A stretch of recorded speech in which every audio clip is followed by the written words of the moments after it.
So I got my corporate job in engineering once I got my master's in aerospace engineering, and then I got my first corporate job. And the minute I walked into that cubicle, I was like, uh-oh. Like, it was terrible. Like, I'm in this nerdy business casual outfit. Like, it's this gray cubicle. And I'm just like, oh, no. Like, and I already don't like working for people. I was like, oh, this is going to be interesting. So pretty much from minute one, I was trying to figure my way out of that.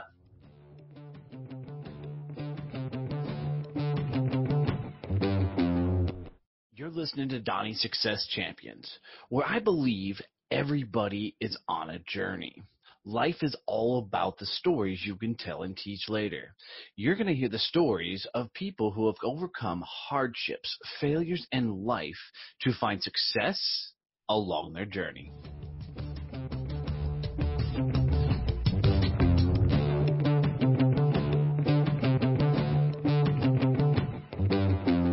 All right, guys, this is going to be a fun episode. I'm your host, Donnie Boivin, and this is Donnie Success Champions. And I've had fun chatting here with Miss Allie Boone for a little bit, and we've actually laughed the entire time, so I expect a hell of a lot more to come out of it. So, Miss Allie, welcome to the show, my dear. Please Thanks for having me. I'm excited. My favorite thing is laughing, so it's on. And like I told you, hearing your Southern accent, mine is probably going to get thicker as we go because it kind of calms down in California. But you're going to say y'all before we get out of here. So just stand by. I grew up saying y'all. And tomorrow's college football day, so no one talked to me. Right? So walk us through it. How did you become Miss Allie Boone? Oh, well, see, it all happened about 37 years ago. Actually, it is a funny story. So I grew up as Allison, but my birth certificate, I originally was Allie. And you can see on my birth certificate, it's like the printed Allie, and then there's like son written around it. Like they changed it at the last minute. So were you supposed to be a dude? I mean, or? No, I was going to be Allie the girl, but then they decided to make me more formal and make me Allison. Like later in life, I was like, that sounds kind of like stick in the mud. I was like, I'll go back to the original. Let's go back to how it really started. That's funny. So my background is I was a super math nerd growing up. I started flying airplanes. I got an aerospace engineering degree. Well, I say like super math nerd. I could hang at a party. Don't get me wrong. You already lost me at super math nerd and then aerospace engineering. I started doodling. So. Well, and to prove I was cool, I won keg stand champion in college. Oh. So. Like, I mean, I said I'm from Georgia. That's kind of how we do. But that's like the wedding party then. Oh yeah. It's like no joke, and it's high competition levels, you know. So. Did you get an award or something? We're gonna get to know useful information. I can feel it. It might get something good out of this. If I can just give one tidbit. My tidbit is laugh in life. Absolutely. So I did the college thing. So I grew up like left-brained, like get the good job or make straight A's, get the good job security, yada, yada, yada. And so I did all that only to find out I hated engineering. The only reason I went the engineering route is I swore it would be the same as flying, but they'd make more money. And so it turns out that engineering and flying are totally different, like not even on the spectrum. You think? And I know. Well, I spent a lot of money in tuition to find that out. I'm like, oh, okay. We should have met like 8-10 years prior to. I could have saved you a lot of money. Yeah, and a lot of money and a lot of hatred for what I was doing. Like engineering is terrible. I don't care about details. Right. Like, ugh. So I got my corporate job in engineering once I got my master's in aerospace engineering, and then I got my first corporate job. And the minute I walked into that cubicle, I was like, uh-oh. Like, it was terrible. Like, I'm in this nerdy business casual outfit. Like, it's this gray cubicle. And I'm just like, oh, no. Like, and I already don't like working for people. I was like, oh, this is going to be interesting. So pretty much from minute one, I was trying to figure my way out of that. And I had no starting point. It's like, well, I went out of a corporate job. I hear that people do that. But so I just started reading books. I started just exploring everything I could. And it took me about 5 years, but all the pieces kind of finally came together. I mean, I was busy in those 5 years. I was looking for any way out of this hell. And I was trying so hard. I was doing that, and then I saw a job posting for a transfer job for like what sounded like a really cool engineering job. So I took that and moved to California. I was like, well, you know, if it is like field engineer and I get to like work in super cold weather and with all my gear and like have to be able to lift 40 pounds, I was like, fun. And so it was kind of cool because it brought me to California, and I got to do all sorts of top secret flight testing. Like, it was a really cool experience, but the whole time it wasn't me at all. And so finally, towards the last year that I was there, all the pieces started coming together. I ended up starting my real estate investing company. I tried to start it as long as I could before I quit my every Friday paycheck, which honestly I kind of still miss, but I would never go back to it. And yeah, so now I'm 6 years into business. I've been through the full gamut of the entrepreneurial roller coaster, the sanity nonsense. Yeah, and it's a continued thing. Like, I've got to make some changes with my company right now based on the real estate market. Yeah, but I will say that the whole thing, like, as stressful as it is starting a business and not having my every Friday paycheck and having to pay for my own health insurance, it's like, you know, I get to sleep in. I slept in today. Like, I woke up. There's that Georgia I woke up. I woke up when I wanted to this morning. Just go ahead and just say "catch me outside" in the back end of that, and we got the whole thing. And catch me as how did you? I have no idea. I can't even pull it off. I think I repressed it. But yeah, like, there's challenges that come with it, but man, like, my life is awesome. I'm actually at my parents' house right now just visiting for a couple days because I can, like, but I can work because I just need my laptop. So yeah, it's really, you know, the whole thing for me was freedom. I don't like people telling me what to do. I wanted the freedom to make my own decisions. And honestly, I wanted the freedom to travel whenever I wanted, go to lunch with people if they invited me. And, you know, honestly, I'm in my pajamas right now. I put something on to kind of mask it, but I'm in my pajamas and I like it that way. So let me get this straight. You're bubbly, you got a personality. Which is why I made a horrible engineer. Right, that's what I'm saying. How the hell did engineering even come up? I mean, you didn't walk into class and recognize you didn't fit in already? Oh, it was terrible. So in my undergrad, when I switched in the engineering technology route or whatever, it was kind of okay because it wasn't that hardcore of an engineering program. But then I went to Georgia Tech for my master's in aerospace engineering, which, for the record, I had no background for. I walked into that place and I was like, uh-oh. It was so hard that one of my first classes, someone had a copy of an old test. So I memorized every single answer down to the detail. And then our test ended up being the exact same. I was like, I got this. That guy made a 90 on his test. I made a 70. I had the same answer. I couldn't even cheat right at that school. It was so hard I couldn't cheat. I just picture, you know, that classroom filled with a bunch of Sheldons from The Big Bang Theory. Oh, Sheldon is no exaggeration. So I started working in one of the labs. I think it was an engine lab or something. And I would stand there and I would watch the people walk by. Sheldon has more personality than everybody in this lab did. Like, it's like these robots walking by, and I'm like, hey, how are you? Hey, hi. Oh, so you were Penny. Yeah. I was absolutely Penny. I was easily the dumbest person in that department. And it's like, I mean, I might as well have been Penny for sure. That's awesome. That's awesome. And to this day, I have no idea what they're ever talking about. Like, I kind of had to cheat my way through that degree, but it's terrible. You're legendary at that school. I guarantee it. Because you're like the one blonde that went through this class. Like, what's that Reese Witherspoon lawyer movie? Legally Blonde type thing. Legally Blonde, yeah. Going through an engineering school. Well, and they probably remember me because so undergrad and all that, I was easily a straight A student. Like, I didn't have many problems. I actually failed out of my master's before I finished it. My mom hates, I'm like, is Mom home? Mom hates when she's like, I wish you would stop telling people that. I'm like, I take it as a compliment. I say that I failed out because I have too much common sense. Like, God bless the Sheldons and the engineering robots, but they don't have any common sense. And so if I only had 2 classes in research left, I had to annoy the department enough where they finally gave in and said, fine, come back, finish your classes, get back out. Like, go away. That was my entire high school. My high school was, you know what? We're going to pass you just so we don't get you back. Just so you don't stick around. Well, so you know what I did afterwards? After I started my company, this is total sidebar, to make it funny, I went and got another master's degree, and this time it was in spiritual psychology. Like,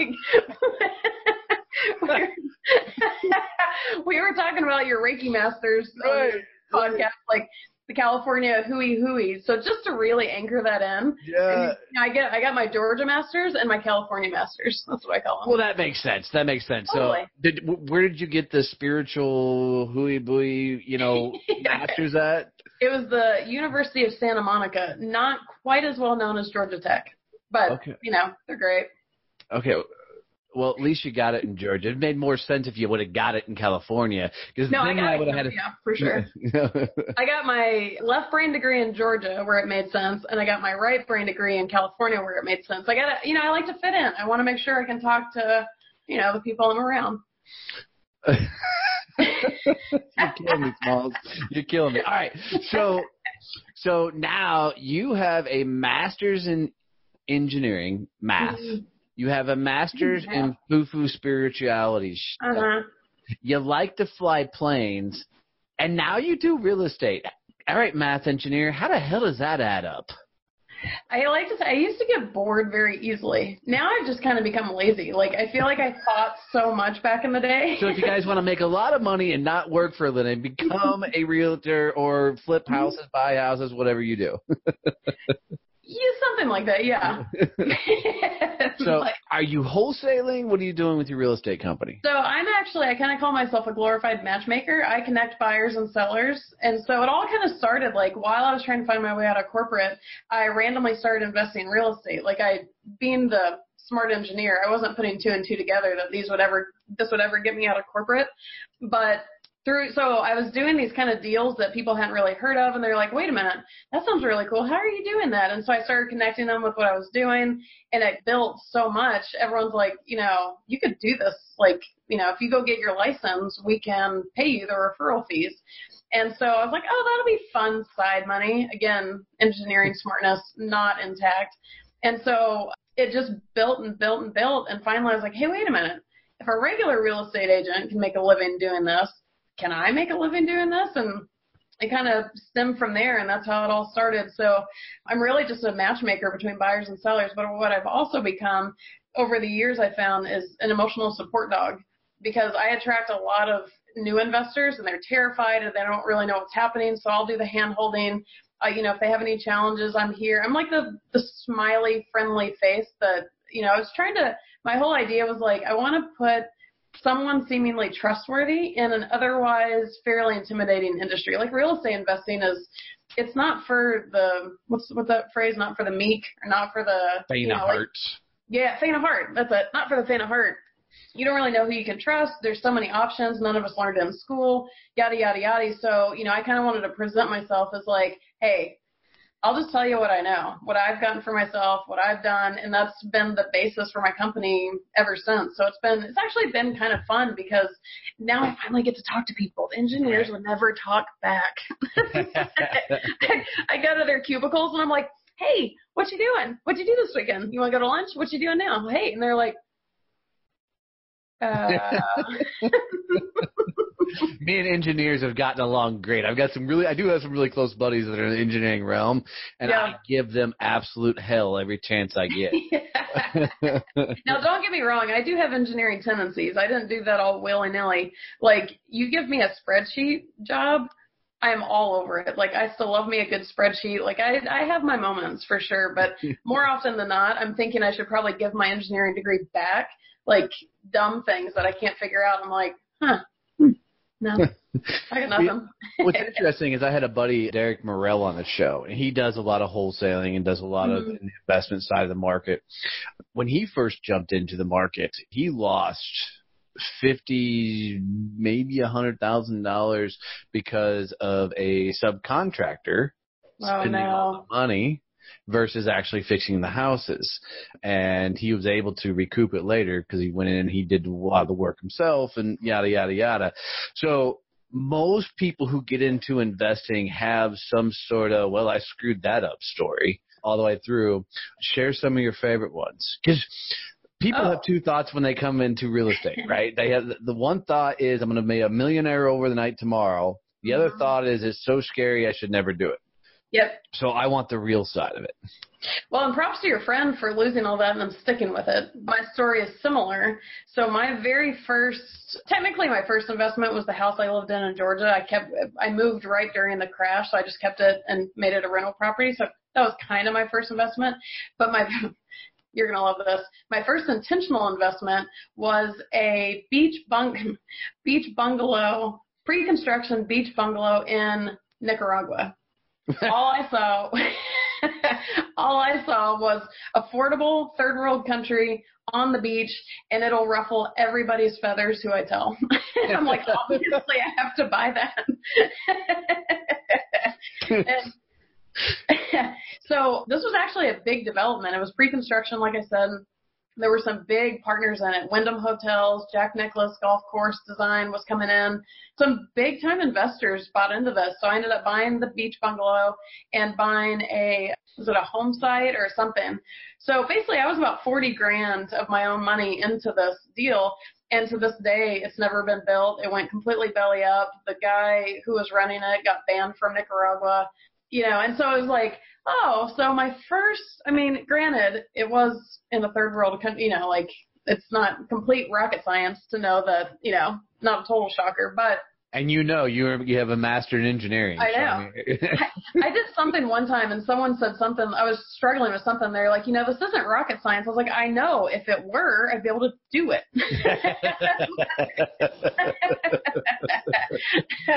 Which I couldn't really do the rocket science either. So I don't know. I don't know where I fall on that spectrum. But yeah, as a first time investor to lose $40,000 out of the gate. And then here I am, like I had connected people with this deal and I was like, the guilt was, I was like, And then I moved into different kind of properties and whatever. And then actually when I first started buying my other properties, it wasn't big losses, but they were struggling the first few years. And I was like, what am I doing? Like, I keep losing money. How is it now I'm starting a real estate investing company?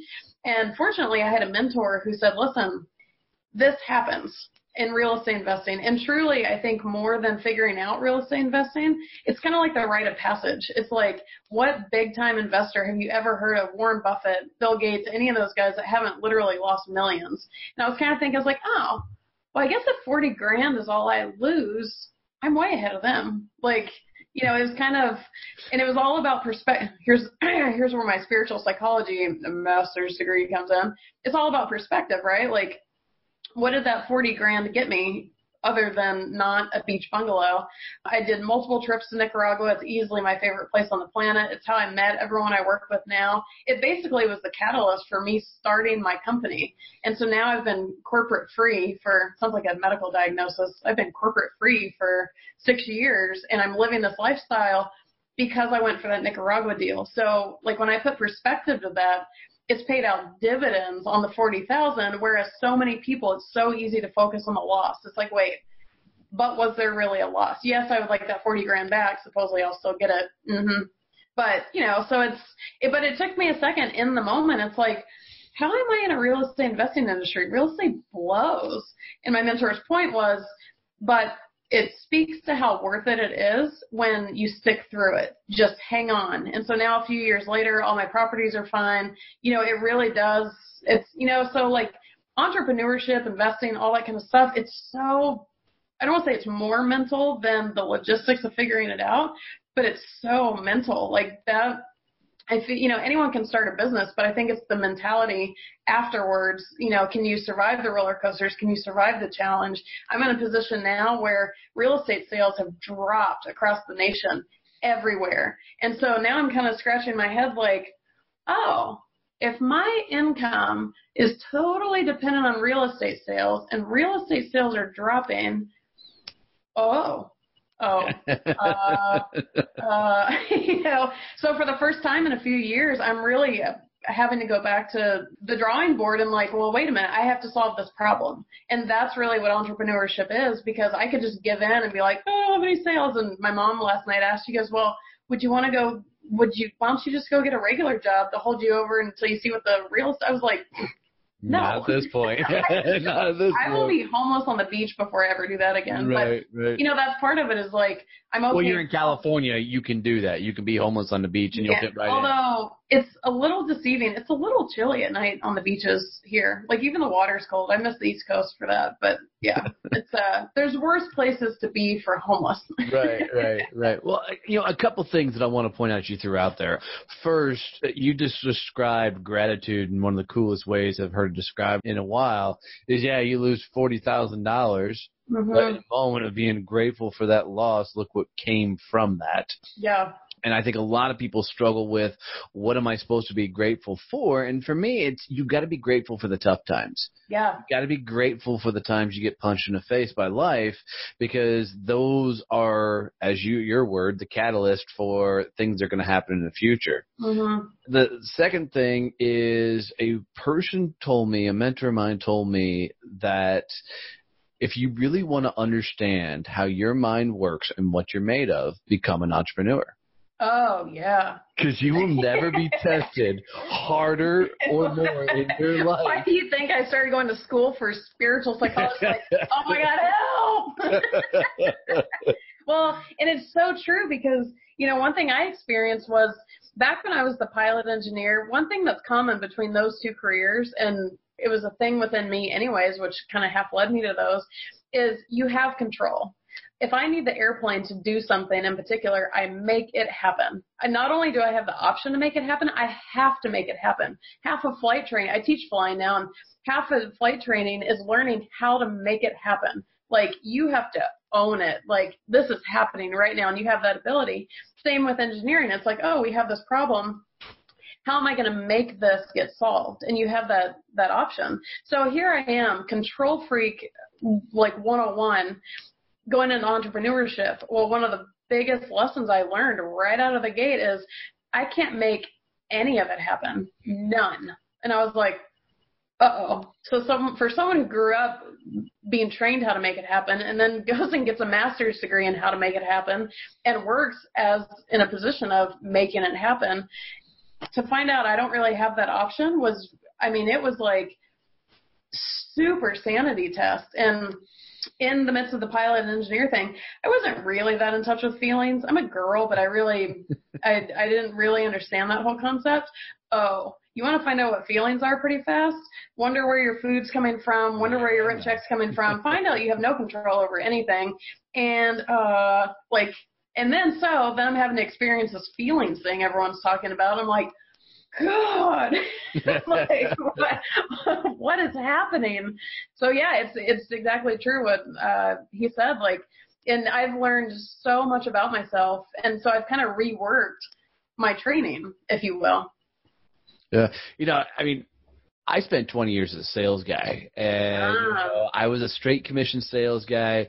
And when I opened my own business, I really thought, good, I kick ass at sales. I'm just going to rock and roll, open my own business and sell my way through anything.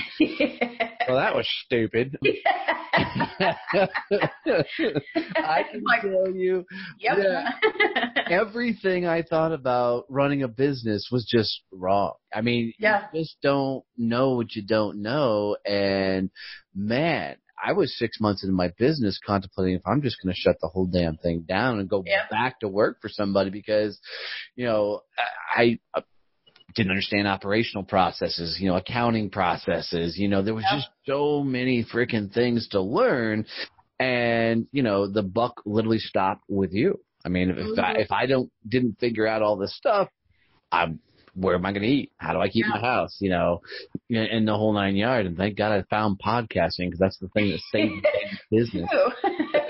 It's really one of those things. And I think, I love telling people, and I'm sure you're the same way, is man, you've got to take some crazy ass risk and literally bet the farm to figure things out.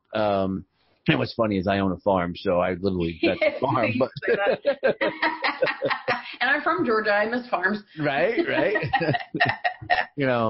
So, as you're going around, you're hitting a potentially new season of your journey where real estate is doing its thing right now. And I don't want to be the doomsayer, but I think the economy's fixing to swing hard and punch us all in the face here in a second. Well, and it's already starting, honestly. So every real estate person I know is coming in at half to 2/3 on a good day of sales this year. I have a really good friend, her and her husband, he's in sales, totally unrelated to real estate, and he just lost one of his biggest accounts. Like, I feel like real estate as a whole, and, I was telling some people, the thing with real estate, in 2008 or 2009, whenever that crash happened, I mean, it went from like peak to bottom, like overnight. And so for the investing side, that was, unfortunately, I didn't have my business then. I'm like, oh, come on, like, missed that boat. But for me, that would have like primo business, because you have the people who are buying at the peak, and then you have the people who all want to buy when things are on sale. And what I'm seeing now, which is getting me really nervous and why I'm starting to like, oh, I got to put my brain back on, is, I think we've hit the peak because everything's slowing down, and now we're starting to come down the slope. But my concern is it's not happening overnight. And so this down slope, it's like, why would anyone buy real estate right now if it's going to lose value by tomorrow? Right. And I'm like, if this lasts for 5 years, which who knows, it could. It's like, oh, and it's having foresight. Like, I could just kind of do nothing and hope that it all works out. But, I think a lot of people are about to panic. I mean, sales everywhere. Like, it's kind of almost like a slow burn type of thing, where if we just crashed overnight, it is what it is. Like, we all start picking ourselves up. But this slow thing, like, I'm nervous, and I don't think it's just going to affect the real estate people.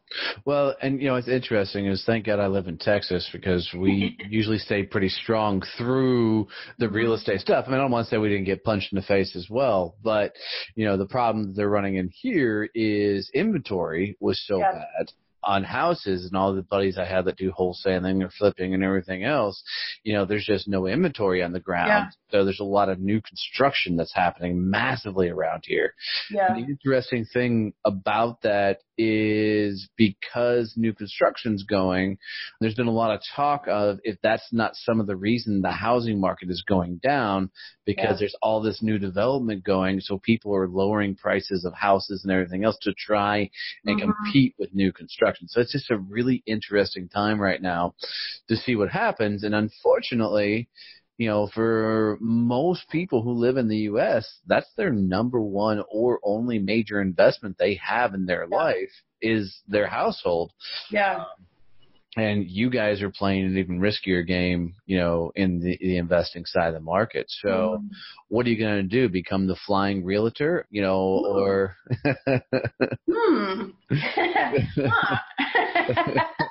Well, since you mentioned that, I'm like, hey, that combines my favorite things.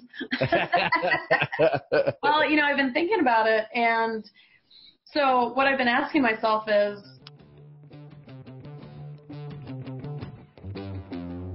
hey guys, it's Donnie here, and I just want to let you know that we've recently launched a content development company, and this company helps people get social content. You need to put out a lot of content nowadays to get engagement out there in all your social platforms. Well, we've come up with a really cool way to help you get videos, blog posts, memes, social posters, and infographics for whatever social site you need.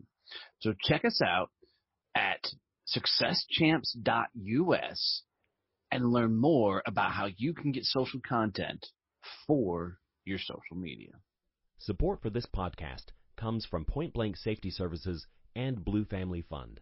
Blue Family Fund, helping dependents of law enforcement families on their journeys.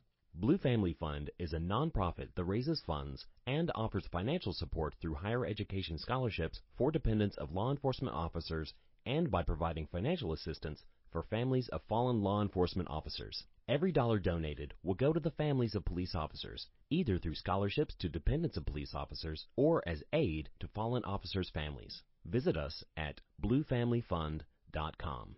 You're listening to Donnie Success Champions, where I believe Everybody is on a journey. Life is all about the stories you can tell and teach later. You're going to hear the stories of people who have overcome hardships, failures, and life to find success along their journey.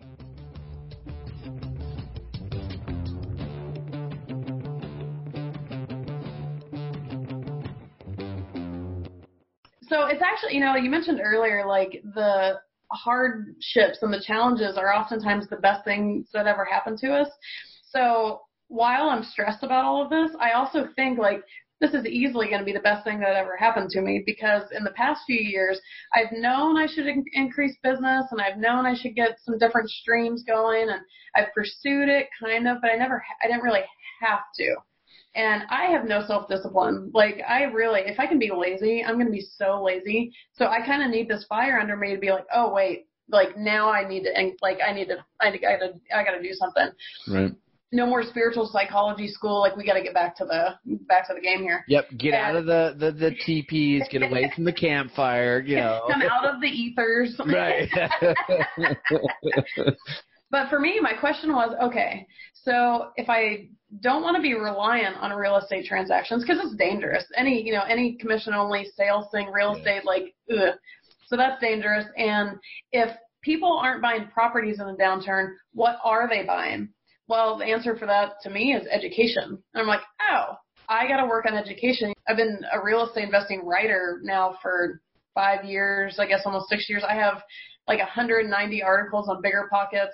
I have a published ebook that's been out for a few years. I'm finishing an actual book right now. And I'm like, I got to start doing more with that information. So it's like, I got to cool with the real estate transactions, but I don't want to be dependent on it. So I think I've got to start doing education type of stuff. But it's that whole thing of like, okay, if this is what it is, and I think that's one of the biggest things is people often take the victim. It's like, but this thing, maybe it'll change. It's like, we're not going to change the market. If people are going to stop buying, they're going to stop buying. It doesn't matter what marketing we do for it. It doesn't matter what kind of fluffing we do for it. Nothing matters, because why would anyone buy a property when the values are dropping? So it's like, I got to do something new now. So it's stressful, but it's, I know it'll lead to good things. And if you guys have any interest, if you need to learn something, let me know what it is. And I'll create. Yeah, I'm like.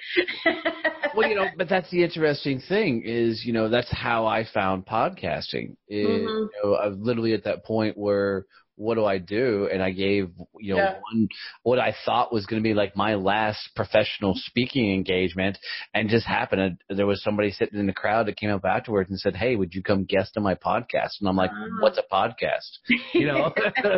And, I've said it on the show before, so I won't say it again, but that's what took my podcasting career off. Mm-hmm. The interesting thing about that is because of that, we launched a content development company. We realized, we were sitting on content with people, so we launched a content development company. So what I'll challenge you to do is put yourself out there further than you are. Go bigger, go louder, freak yourself the hell out, because hey, over here. Exactly.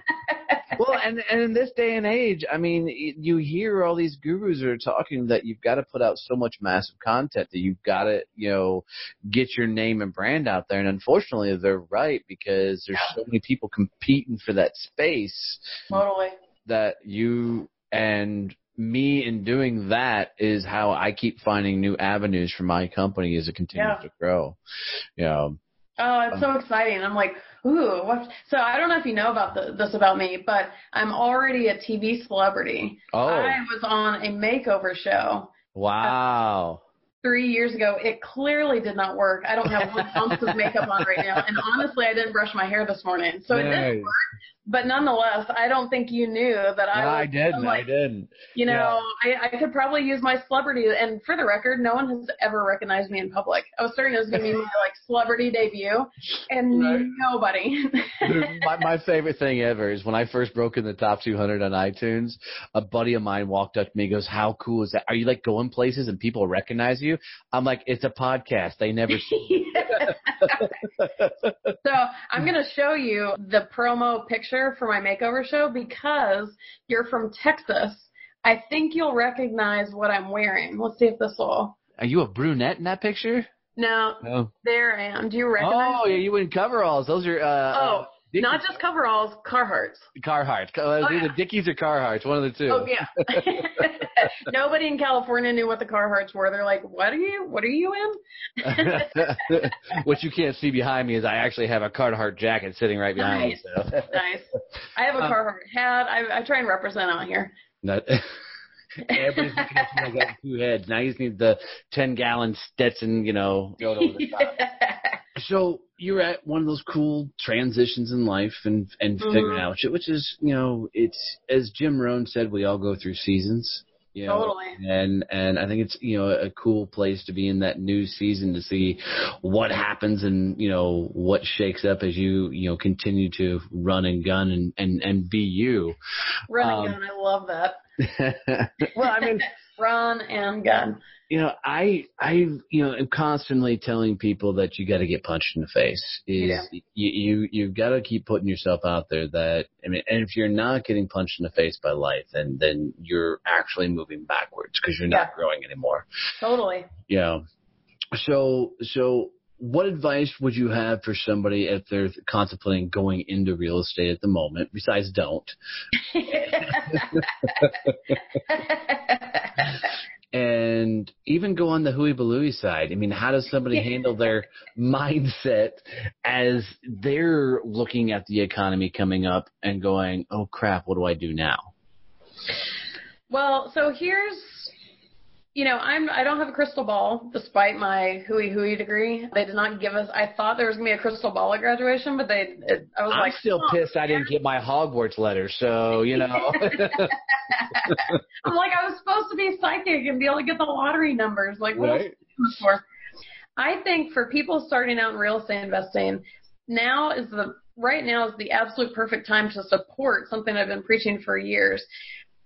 The fact is, I don't know what they're teaching in schools now, but I know when I grew up, and I'm not that old, that we never got taught any of this stuff. We didn't get taught about money. We didn't get taught how to do taxes. I saw a really funny meme one time that said, it was like a tweet, and it said, let's see what it said. It was during tax season. It said, I'm so glad I learned about parallelograms in school. They're really coming in handy this parallelogram season. But to the point, we never learned how to do taxes. Right. We learned nothing about money, financial responsibility, any of that kind of stuff. And so real estate investing, much like entrepreneurship, I think, it has to be a self-taught thing. Like, I think they have degrees now on it, but like, as far as doing it, you really, I think anyone who just dives in and maybe occasionally the protege comes through and they make it all happen right away. But for the most part, I think the education piece of it is so freaking critical that if for no other reason, to help you figure out what's on my hands. There's a California. Like, what was I eating earlier? To help you figure out, there's so many strategies you can do too. I mean, everything from flipping houses to wholesaling to rental properties, landlording, all this stuff, and they all have different requirements as far as skill level, risk level, effort level.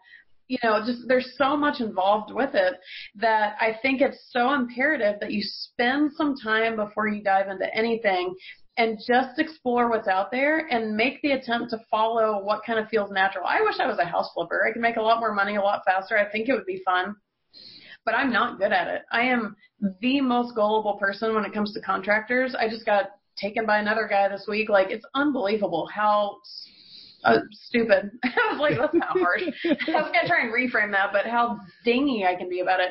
It's not in my natural grain, but rental properties are.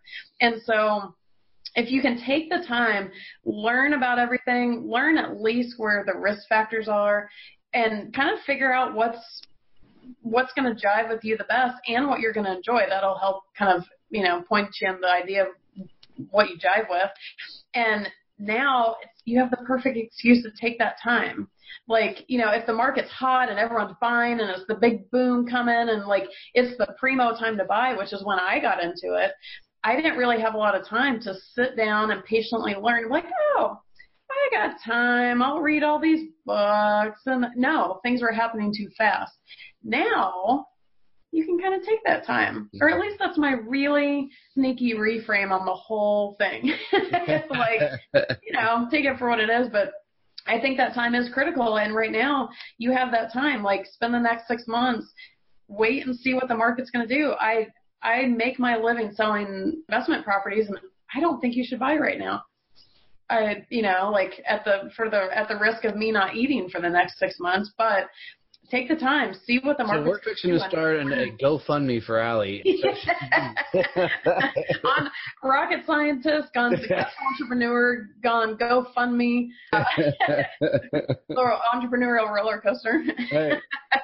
But I mean, it's important for people to hear these stories, and I know we're laughing and having fun, but it's the truth. I mean, this is the lifestyle of being an entrepreneur. Mm-hmm. And especially when you get into risky games, I do a lot of coaching and speaking. So I tell everybody I sell air, right? Yeah. I mean, that's really what I sell. And, air is not an easy thing to sell. Yeah. And it is 100%, well, not 100%, but it's a lot based on, what's going on in the world. If money is well with everybody, sales are well with everybody. Yep.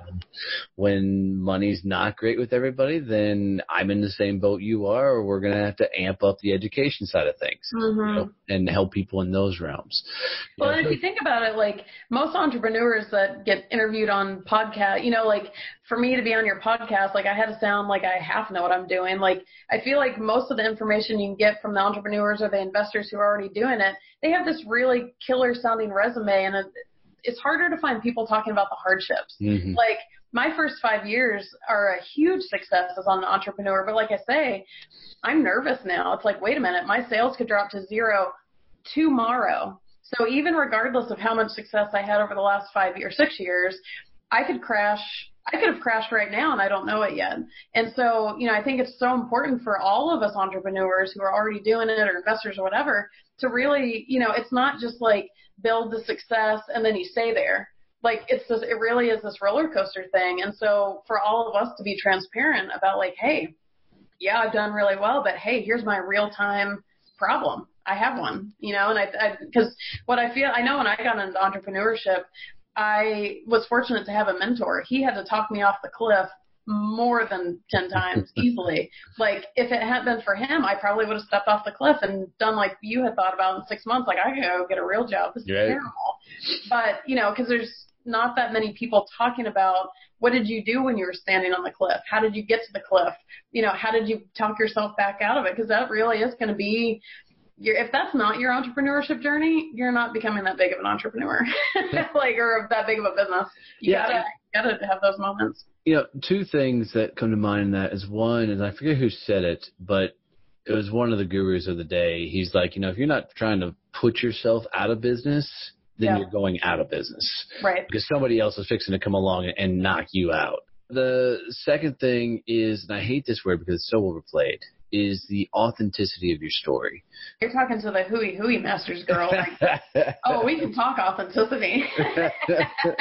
Well, I know for me, man, growing up, it was, success was, the right hair, the right clothes, the right vehicles, the right condos, I was never really the bling, but, everything had its proper place and time. Yeah. And for me, growing up early, young in sales, it was, let me go tell you how badass I am and why you absolutely need to buy from me, right? Yeah.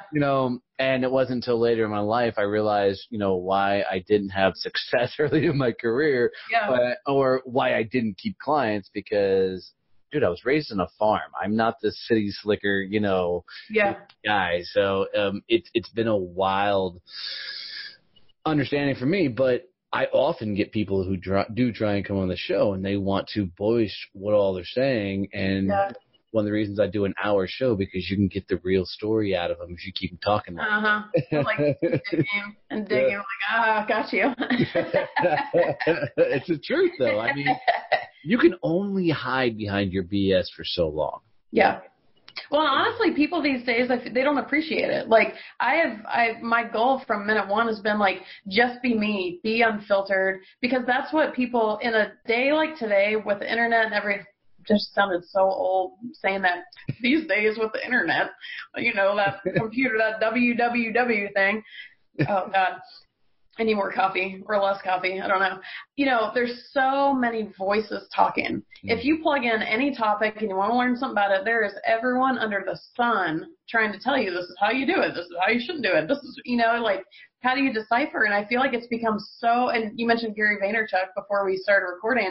He really, I think, set the precedence for just being unfiltered. And I feel like people are so desperate to connect with the unfiltered version now. I know that's what I aim for, is like, I'm just going to tell you like it is. If you call me and say, hey, I want to buy a rental property, and I hear your story and your goals, I'll be the first one to tell you, you shouldn't buy the properties I work with. Like, but people appreciate that. It's truth telling. It's, you know, talk about the ups and the downs, and it's no more facade or show, in my opinion, or at least I'm just hoping that, because I don't want to start putting makeup on.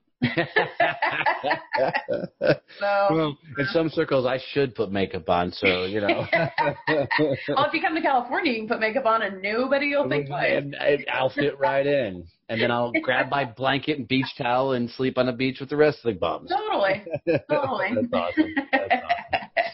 Well, girl, this has been a fun ride. I really this was a fun one. Appreciate you sharing. The honesty behind your story is huge. I mean, I've never met a flying engineer, real estate investor who buys $40,000 beach huts, you know, but hey. And third world countries. Third world countries. First and time. then ends up on a makeover show.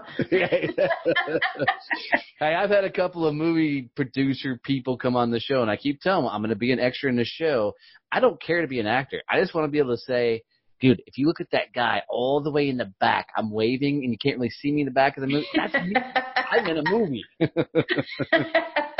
Yeah. Well, girl, this has been awesome. Here's how I like to wrap up the show. Well, first, how do people get in touch with you? Just because you sound like such a real voice and helping people as they're getting into the game and figuring things out. How do people get in touch with you?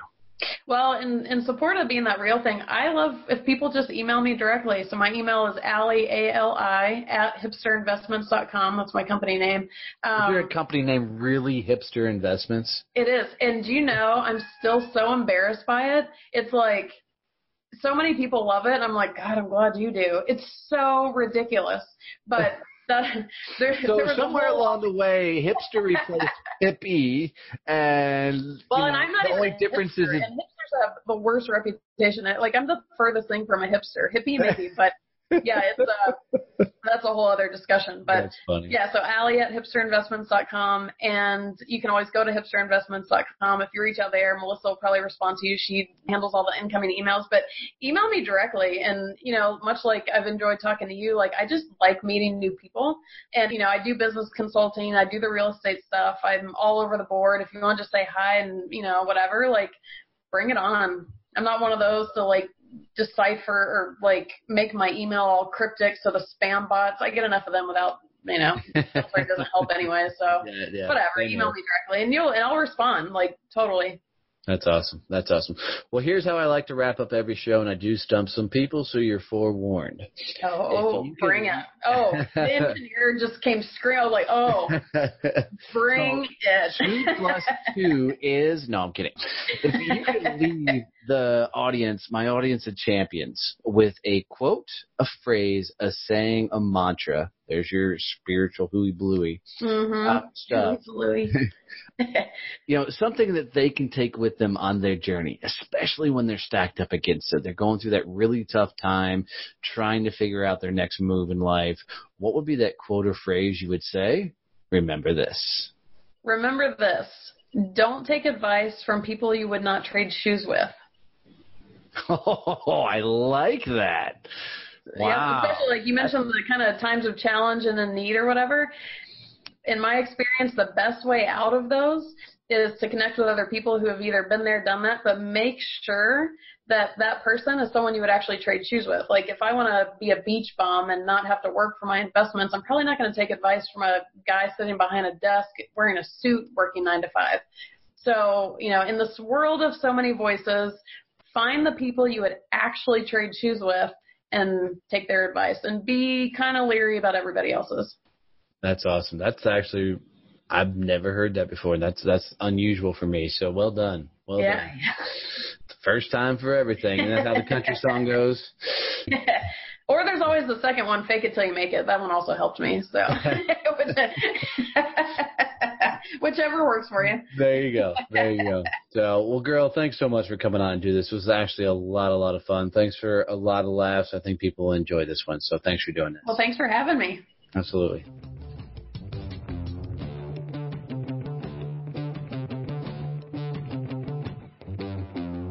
Thanks for listening to Donnie Success Champions podcast. If you'd like to hear more about our current guest today, or if you'd like to hear stories from our other guests on the show, come hang out with us on our website at successchampspodcast.com.